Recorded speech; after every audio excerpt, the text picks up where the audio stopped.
اولا احنا بنهني سيادتك بالعام الجديد، وبنهني الساده اعضاء المكتب والاخوه الزملاء جميعا اعضاء مجلس النواب، وبنتحدث ونحن في بدايه هذا العام الجديد. لكن يا ريس احنا دايما بنقول ان احنا المقياس بتاعنا مقياسنا في الشارع، احنا بنؤدي اداء متميز، معارضه ومستقلين وكل المجلس بيؤدي اداء رائع. لكن بنقول لسياده الرئيس هي الحكومه فين منا؟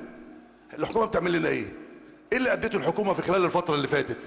يا ريس بعد اذن حضرتك احنا في الشارع الناس كلت وشنا، وانا نائب هنا بعاني من طلبات الناس. يعني انا اقول لسيادتك مثل بسيط، يعني في عامل عندنا بيشتغل في محافظه القاهره كتب طلب للسيد رئيس الحكومه عشان ننقل عامل من القاهره للشرقيه، يرد عليه نظرا للحاله المتعثره في وجود عماله احنا بنرفض هذا الطلب.